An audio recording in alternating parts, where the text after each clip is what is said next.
프랑스의 한적한 시골 마을에는 끝없이 이어지는 푸르른 숲이 있었다. 마을 사람들은 그곳을 별의 숲이라 불렀다. 공기가 맑고 하늘이 맑은 밤이면 수백 개의 별빛이 나무 사이로 쏟아지는 신비로운 곳이었다. 마을 아이들은 달빛 가득한 밤이면 이 숲에 모여 별빛 속에서 수많은 꿈을 꾸곤 했다.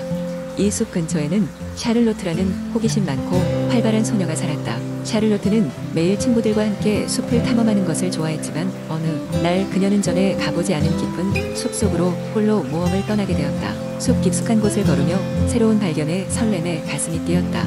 숲을 걷던 샤를로트는 어느 순간 잃어버린 듯한 길을 발견했다.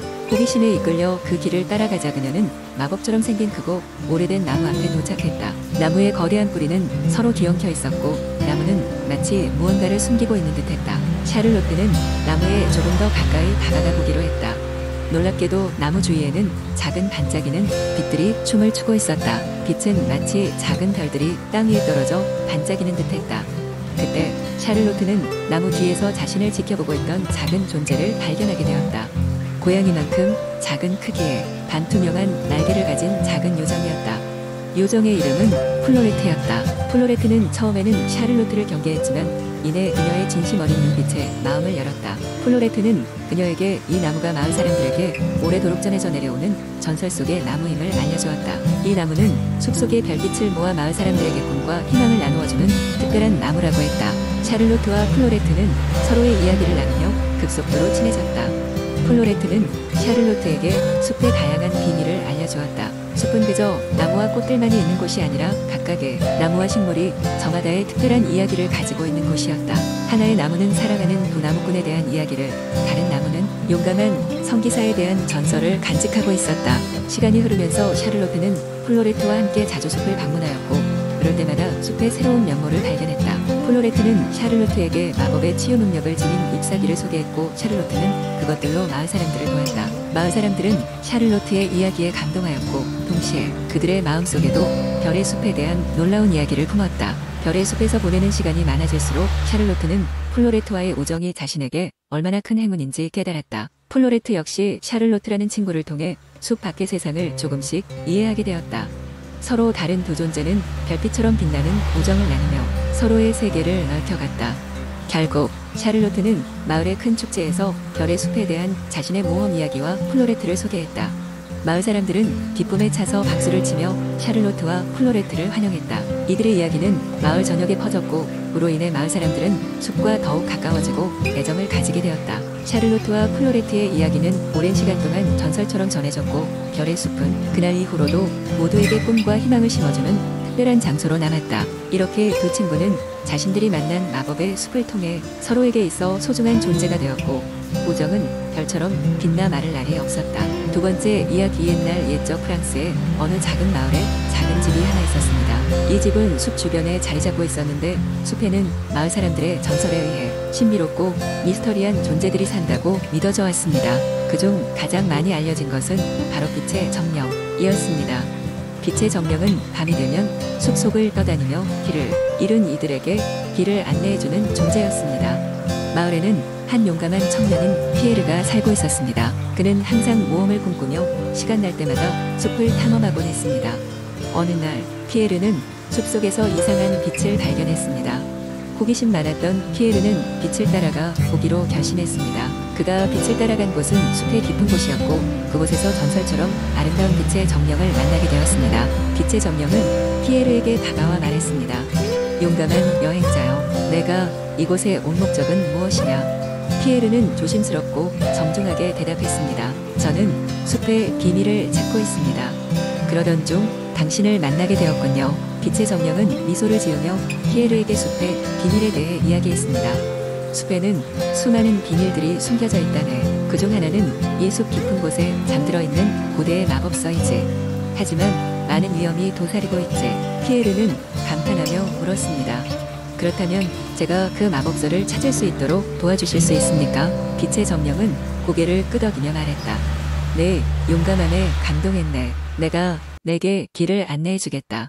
하지만 그 여정은 내 용기를 시험할 것이야. 여정을 떠난 피에르는 빛의 정령의 안내를 받아 첫 번째 도전에 맞닥뜨렸습니다. 그것은 날카로운 발톱을 가진 거대한 늑대였습니다. 피에르는 피할 곳이 없었지만 기지를 발휘하여 주변에 나뭇가지와 돌을 이용해 함정을 만들었고 마침내 늑대를 길들일 수 있었습니다. 이를 본 빛의 정령은 다시 한번 피에르의 용기를 인정하며 다음 도전으로 안내했습니다. 두 번째 도전은 이글거리는 불길을 뚫고 지나가야 하는 것이었습니다. 이 불길은 아무도 무시할 수 없을 만큼 크고 뜨거웠습니다. 그러나 빛의 정령은 피에르에게는 마음의 두려움을 이겨낸다면 불길은 그 자체로 지나갈 수 있는 길이 될 것이네라고 조언했습니다. 피에르는 마음을 가다듬고 두려움을 극복하며 그 불길을 통과하는 데 성공했습니다. 마침내 피에르는 숲의 가장 깊은 곳에 도착했고 그곳에 고대의 마법서가 있었습니다. 빛의 정령은 피에르에게 말했습니다. 이제 내 용기를 증명했으니 숲의 비밀을 가질 자격이 있다네. 피에르는 마법서를 가지고 나와 마을로 돌아왔고 마을 사람들은 그의 모험과 용기에 찬사를 보내며 그를 환영했습니다. 피에르의 이야기는 오랜 시간 동안 마을의 전설로 남아 많은 이들에게 용기와 지혜를 심어주는 교훈이 되었습니다. 그리고 숲은 여전히 신비로운 채로 남아 새로운 용기 있는 모험가들을 기다리고 있었습니다. 세 번째 이야기. 옛날 옛적에 프랑스의 한 작은 마을에 아름다운 장미 정원이 있는 농장이 있었습니다. 이 농장에서 일하는 한 젊은 농부 폴은 마을 사람들 사이에서 그의 성실함과 따뜻한 마음씨로 잘 알려져 있었습니다. 그러나 폴의 진정한 꿈은 멀리 있는 별들에 대해 알아가는 것이었습니다. 매일 밤 그는 하늘을 바라보며 자신이 별을 탐험하는 상상을 하곤 했습니다. 어느 날 밤 폴은 농장에서 한 번도 본 적 없는 빛나는 별을 발견했습니다. 그 별은 다른 별들보다 훨씬 더 밝고 가까이 있는 것처럼 보였습니다. 폴은 그 별에 끌려 매일 밤 별을 관찰하게 되었고 마을 사람들에게 그 별 이야기로 가득 찬 밤을 선사하곤 했습니다. 장미 정원의 아름다움과 별에 대한 열망이 폴을 늘 행복하게 해주었지만 마을에는 그의 행복을 질투하는 마녀가 살고 있었습니다. 그녀는 폴의 행복과 명성을 질투하여 그가 사랑하는 장미 정원을 마법으로 사라지게 하였습니다. 폴은 크게 상심했지만 용기를 내어 마녀를 찾아가기로 결심했습니다. 그는 마녀의 집을 발견하고 그녀에게 용감히 나아가서 장미 정원을 되돌려달라고 간청했습니다. 마녀는 폴의 간절한 마음과 용기에 감명을 받았고 그가 원하는 것을 그에게 돌려주기로 했습니다. 그러나 조건이 있었습니다. 폴은 용기를 시험하기 위한 거의 불가능해 보이는 세 가지 과제를 해결해야 한다고 했습니다. 첫 번째 과제는 예전에 사라진 마을의 오랜 전설을 찾는 것이었습니다. 폴은 마을의 지혜로운 노인들을 찾아다니며 그들의 이야기를 듣고 전설을 종합하여 마을의 안식과 관련된 비밀을 밝혀냈습니다. 두 번째 과제는 장미와 별 사이의 연결고리를 찾는 것이었습니다. 폴은 별을 관찰하고 그에 대한 책을 읽으며 연구를 했습니다. 그리고 마침내 그는 별의 위치가 특정 시즌에 장미의 피어남에 직접적인 영향을 미친다는 것을 발견했습니다. 마지막 과제는 마녀의 심장을 움직여 그녀의 냉정함을 풀어내는 것이었습니다. 폴은 자신의 진실한 감정을 담아 마녀에게 이전에는 경험하지 못했던 따뜻함과 삶의 아름다움에 대해 이야기했습니다. 마녀는 결국 폴의 진심과 노력에 감동하여 그의 정원을 되살려 주었습니다. 폴은 마녀에게 감사의 인사를 전하고 마을로 돌아왔습니다. 이후로는 마을에 평화와 번영이 깃들었으며 폴은 그의 모험 이야기를 통해 사람들에게 사랑과 용기의 중요성을 감동적으로 전했습니다. 이렇듯 장미와 별의 이야기는 오랫동안 마을 사람들에게 사랑받는 전설로 남게 되었습니다. 네 번째 이야기. 옛날 옛적 프랑스의 한 작은 마을에 세르클레라는 아름다운 숲이 있었다. 이 숲은 전설에 따르면 하늘에서 떨어진 별의 가루로 만들어졌다고 한다. 숲은 언제나 푸르고 화려한 꽃들로 가득 차 있었으며 그중 가장 가치 있다고 여겨진 것은 에토알 장미였다. 이 장미는 하얀 꽃잎 중앙에 별 모양의 금빛 무늬가 새겨져 있어 사람들은 그 장미를 하늘이 내려준 축복으로 여겼다. 숲 가장자리에는 루이즈라는 소녀가 할머니와 함께 살고 있었다. 루이즈는 늘 숲으로 산책을 나가곤 했고 숲속 동물들과도 친구가 되었다. 그녀는 특히 에토알 장미를 좋아했는데 그 이유는 장미가 주는 아름다움뿐만 아니라 숲의 이야기와 전설에 매료되었기 때문이었다. 어느 날 루이즈는 숲속 더 깊은 곳에서 전설 속의 별이 깃든 마법의 나무를 발견했다. 그 나무는 은빛 나뭇잎을 가졌으며 나뭇잎이 바람에 흔들릴 때마다 밤하늘의 별처럼 반짝였다. 나무 밑동에는 오래된 책이 하나 있었는데 표지에는 아스트라의 비밀이라는 글씨가 새겨져 있었다. 루이즈는 책을 열고 그 안에 적힌 대로 주문을 외웠다. 그러자 나무에서 환한 빛이 뿜어져 나오며 루이즈는 신비로운 세계로 빨려 들어가게 되었다. 그곳에서는 하늘을 날아다니는 페가수스와 빛나는 날개를 가진 요정들이 그녀를 반겼다. 루이즈는 그들과 함께 하늘을 날며 별들이 유려한 노래를 부르는 모습을 보았다. 또한 그녀는 깊고 푸른 바다의 신비한 생명체들과 함께 춤을 추었으며 달빛 아래서 황금빛 물고기들과 대화했다. 이 환상적인 모험 속에서 루이즈는 삶에 더없이 중요한 것들이 무엇인지 배우게 되었다. 바로 사랑, 우정, 그리고 자연과의 조화였다.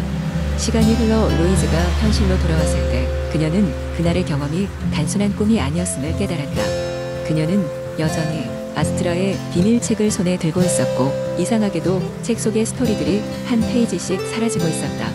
할머니는 그녀에게 어릴 적부터 전해 내려오던 이야기를 들려주었다. 그것은 바로 에투알 장미의 전설 속 이야기가 현실과 연결되어 있다는 내용이었다. 이후로 루이즈는 더 자주 숲을 방문했으며 자연을 소중히 다룬 여세르 클레, 숲의 수호자가 되었다. 그녀의 간직한 비밀은 숲속 친구들과 아름다운 장미들을 통해 프랑스의 전통과 함께 세대를 거듭해 전해져 내려가기 시작했다. 그럴 때마다 그녀는 늘 기억했다. 장미와 별의 숲에서 배운 소중한 교훈들을. 그리고 지금도 프랑스의 그 작은 마을에서는 밤하늘을 날아다니는 별들이 세르클레 숲을 비추고 있다고 한다. 이는 루이즈와 숲속 친구들이 전해준 끝나지 않는 동화 이야기로 모든 이들에게 삶의 소중한 것들을 상기시켜준다.